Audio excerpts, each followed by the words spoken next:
Morning, muy buenos dias. Thank you all for joining our press conference this morning on our financial education initiative with the support of Congressman Larson to improve wealth accumulation in the city of Hartford and the state of Connecticut. I am Ingrid Alvarez, the Vice President for Policy and Strategic Engagement at Hispanic Federation, and it is a privilege and an honor to serve as your MC this morning as we kick off our press conference. I want to start by thanking the Village for Families and Children for hosting us this morning and being part of the Hispanic Federation's community-based financial education initiative. Congressman Larson has been a long-standing, staunch advocate and holds a significant legacy supporting Latino communities, and in particular, this Latino community, and has gone to bat many times to protect critical programs such as Social Security. Today's investment is another significant move from Congressman Larson to invest in the well-being of Hartford communities, and it provides an opportunity for Latinos and under-resourced communities to join and share in the economic prosperity in the city of Hartford.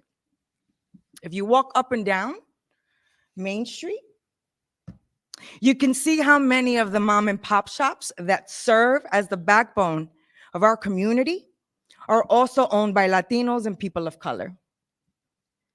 But many business owners in our community still struggle to build their personal wealth because of our complicated financial processes.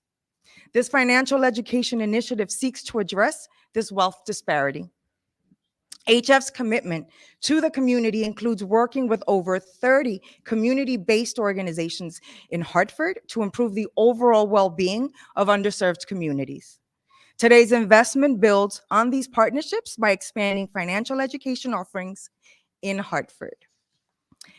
And without further ado, I have the honor of introducing to the podium Diana Cava, Vice President for Economic Empowerment at Hispanic Federation.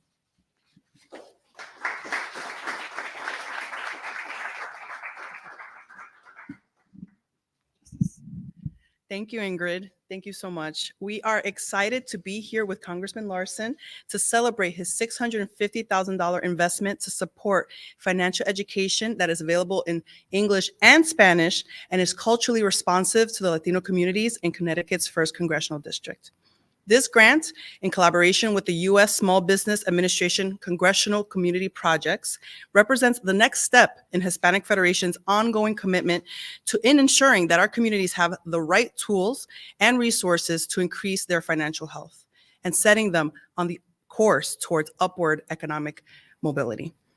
HF has been working in the financial education space for many years, and we have seen firsthand how our communities thrive when provided with information on how to better manage their money. This includes offering interactive workshops focused on topics such as banking basics, how to create a spending plan, how to avoid frauds and scams, how to save, the list goes on and on.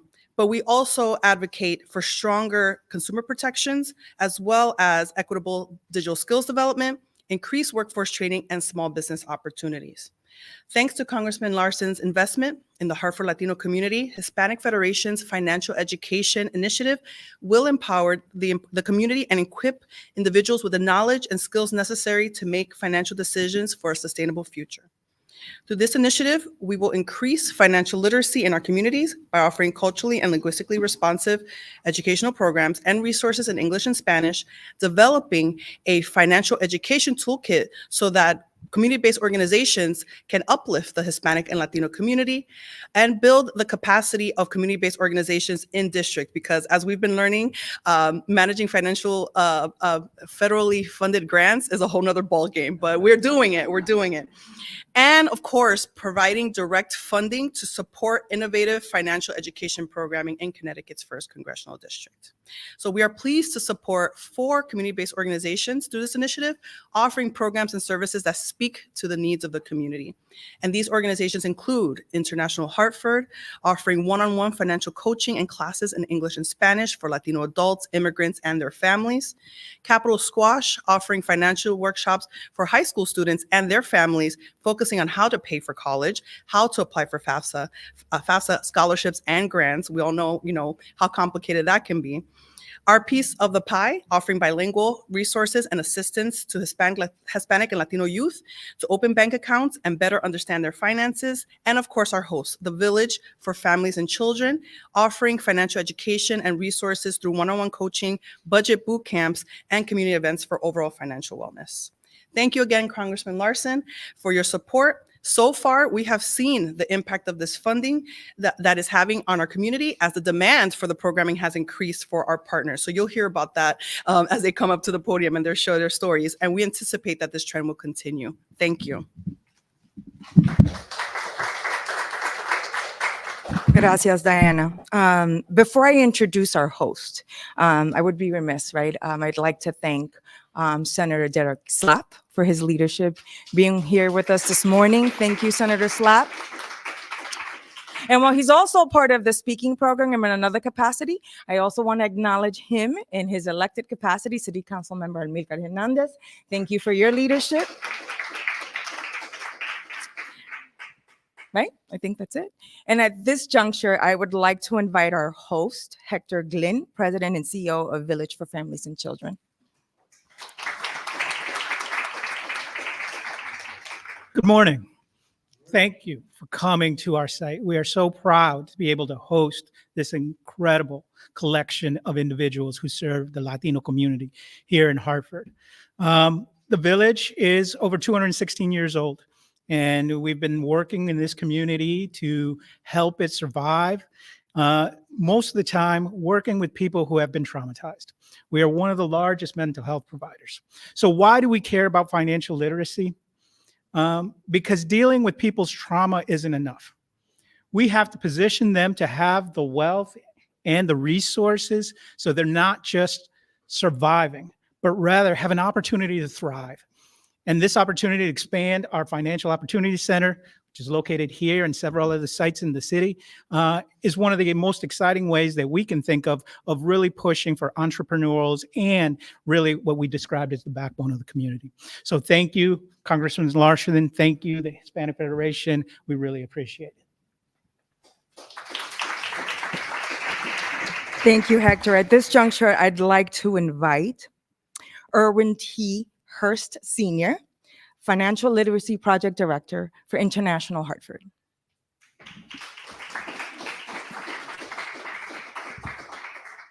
Thank you. So I actually prepared a speech, but I don't really like giving speeches, so we'll just have a quick conversation. We just had a financial literacy class last night, and the biggest takeaway is we had a young mother who cried because she said for the longest time she had been hearing people use the phrase, pull yourself up by your bootstraps. And she said she actually never had the boots or the straps to pull herself up. But with this grant and now us being able to provide financial literacy, she sees a different light for her life. And that means the most, because now she can see a future for herself, for her children. She never had anyone talk to her about life insurance. She never had anyone talk to her about what does a savings account look like? What does a checking account look like? How do you do a 401k? And these are the things that we've been able to teach by offering this workshop. So we have people who always felt like people were looking down on them. They now can walk with their heads up because of what this grant has been able to do and what we are doing here at International Hartford. I serve as the business navigator, so I mainly help a lot of the mom and pop stores that we have in the city of Hartford. But one thing that they all have in common is they feel like no one actually sees them for where they are and is able to help them. And now we've been able to provide resources. We're teaching them. We're teaching them the things that they say, I'm 50, I'm 60. I wish I would have learned when I was a teenager. And I know the impact it has. I have 6 kids, and all of my kids know how to open up a bank account, how to save. They all have investments. But to sit across from someone who's the same age as me and say, no one has ever taken the time to teach me these things, like that hits you. So I would implore all of you, if you have time, visit some of the other organizations, come out to some of those workshops, because what people are learning, it truly is life-changing. Like for someone, a stranger to me, to feel comfortable enough to shed tears and say thank you, like you can't walk away from that and not feel the impact. So I want to thank everyone who's had a part in this, especially the Hispanic Federation. When we first got notice that we were going to get the grant, and we were trying to figure out how do we most impact, because I don't want to do the work if we aren't actually going to impact lives. And last night, I see that we're actually impacting lives. So thank you.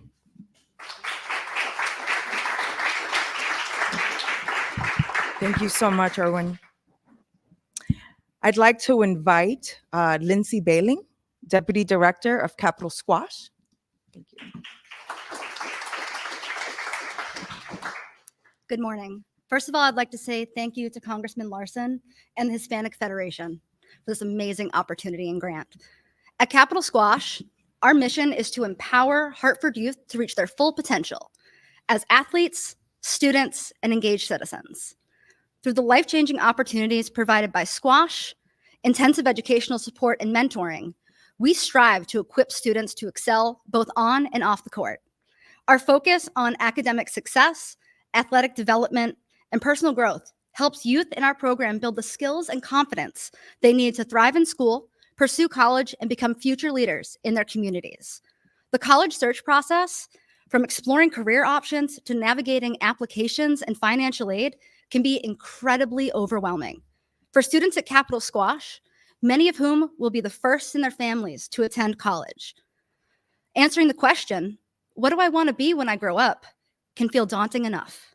Adding the complexities of FAFSA, the CSS profile, scholarship, grants, and loans can make the dream of higher education feel out of reach. That's why investing in both early college exploration and financial literacy related to higher education is more than just important, it's transformative. It gives students the knowledge and tools they need to make their college dreams achievable, turning uncertainty into opportunity. By investing in Hartford's youth and teaching the financial literacy skills needed to have them understand the true cost of college, we're doing more than just teaching them how to fill out forms. We're empowering students and their families to make informed decisions about their future, confidently pursue higher education, and build sustainable, successful lives. Together, we can empower every student by providing the resources, mentorship, and encouragement that they need to pursue their goals. Our commitment to our students goes beyond just opening doors to higher education. It's about cultivating an environment of access, opportunity, and belonging, where every student feels welcomed and equipped to thrive. Let's continue to support the youth in our communities and invest in the leaders of tomorrow right here in Hartford. Thank you.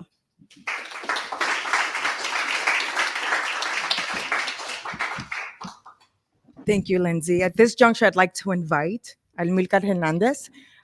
He is the Director of Finance for our piece of the pie.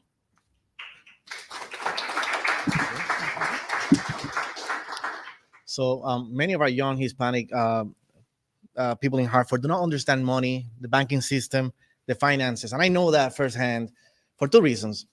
One, when I came to this country, when I was 14 years old, I had the same questions that I still hear today, 26 years later. Why did I work 20 hours and I didn't get paid what 20 hours equals to? Why do I have to pay Medicare? Why do I have to pay Social Security?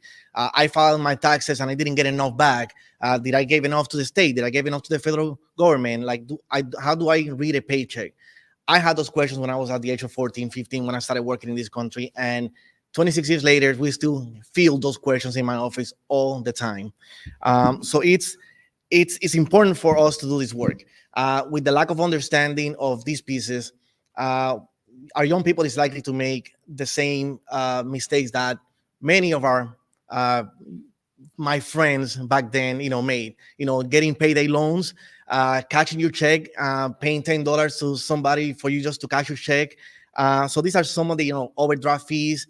We see that all the time. We get young people coming to our office complaining, upset, because they don't understand why they don't have enough money, even though they work so many hours. And these are some of the questions that we're trying to answer by educating them on how the financial system works. So I want to say thank you to Congressman Larson for this funding for financial literacy that will help our Hispanic youth build and maintain wealth, open checking and savings account, build or repair credit, and thrive economically, not just to survive. Youth who receive financial literacy education make significant progress towards regular savings, reducing debt, creating and maintaining budgets, and retaining employment. At OPP, you are introduced to financial education right on day one. During enrollment process, you are already introduced to this, and right from day one, you can start getting the services. They can access these services at any time during their OPP journey, and as many times as they need to. So in these workshops, they're gonna learn how to understand and use checking and savings account, develop and following a budget, understanding and monitoring credit, student loans, how to understand their paychecks, taxes, and benefits, purchasing an asset, whether that's a car, lease an apartment, tuition, identity and fraud protection. So again, thank you to the Hispanic Federation and Congressman Larson for this great initiative that without a doubt will help our Hispanic community, of which I'm part of, succeed in the future. So thank you very much. Gracias, Amilcar. And so without further ado, I have the privilege and the honor. I could have some more juice of introducing the Honorable John B. Larson. Thank you, Congressman Larson, and the podium is yours. Thank you, Ingrid. Thank you. Well, thank you. And it's great being here this morning and see old friends like Walt Harrison, who I haven't seen in a while, and Art Feldman continuing to work. Where did he disappear to? He was, I know.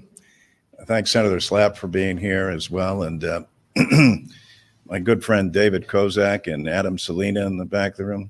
Doesn't Adam look like he should be a bodyguard for somebody? It just, I can never quite figure that out. But really, same thing. We had written down an awful lot to say, et cetera. But really what the Hispanic Federation has done here, I think, is a model for the country. Why? Well, because what you're doing with the grant, and these are competitive grants, by the way. This is not something, we take all the credit, don't get me wrong, we pat ourselves on the back, but it's your work, it's your effort. And as you just heard, what you're doing with that money, and for the Federation to recognize we can't do all these things ourselves, but we have the expertise in our community and the organizations to call on, and the ability for us to then coordinate it and reach the goals that we intend. And whether it's the education, and I love the stuff about financial literacy, I just think that is so critical to every community, but especially the underserved communities who haven't had that opportunity or face different kinds of barriers that other people may. I grew up in a federal housing project. I came from a family of 8 and understand the difficulties that families can face, et cetera. But the goal of the parents in the community was always to uplift that next generation. And frankly, the only way you're going to get there, no matter how good your intentions are, is if you have financial literacy and a community that cares enough about you to make sure that you succeed. So that's why I think this is a national model. And we're also blessed. And the person who really you should thank and give credit to is Rosa DeLauro. For the first time in Connecticut's history, we have what was then, she will be again after this election, the chair of the Appropriations Committee. Now, I serve on the Ways and Means Committee. That's the oldest continuous committee in Congress. Appropriations used to be part of that committee. That's why it was called Ways and Means. But it was, and Walt, you'll appreciate this, Thaddeus Stevens during the Civil War, that after the Civil War, saw this opportunity where they were going to have to separate the two committees and go on the way to fund and rebuild the nation. And now, for the first time in our history, the first time back in 2020, and I was happy to run her campaign for the office, we have Rosa DeLauro, who's the chair of the Appropriations Committee. And so when you're seeking grants, can't say it enough that it's your work, your ideas, and they, as soon as you hear them, catch on and read through it. And these are people from across the nation and in Washington, D.C., who get multiple thousand of grants, et cetera. But so they have to sift through that and see what they believe will have the greatest impact and what's unique about them and what are the goals of the grants and are they achievable? So the credit belongs to everyone in this room, with a little thanks there to Rosa DeLauro on the Appropriations Committee as well. It's an honor for me to represent the First District in the state of Connecticut. And you can understand what an honor it is when I listen to what you're doing with the grant and its impact on the people of this district. And so now on to the check presentation. No drum roll, Adam?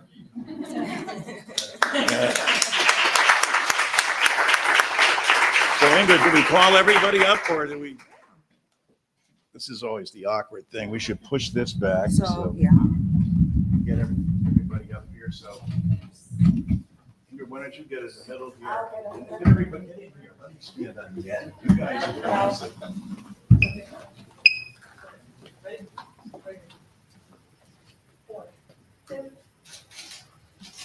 Thank you.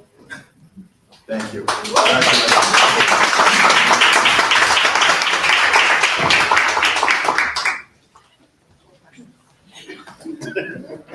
This concludes our press conference, but before I walk away from this podium, I also want to acknowledge some of the folks behind the scenes, right? Both Connor and Charles in the congressman's office for their technical assistance, for their voter confidence, and their partnership. Thank you, everyone. I will ask our grantees to please stay behind for some more photos with the check, and thank you all for being here.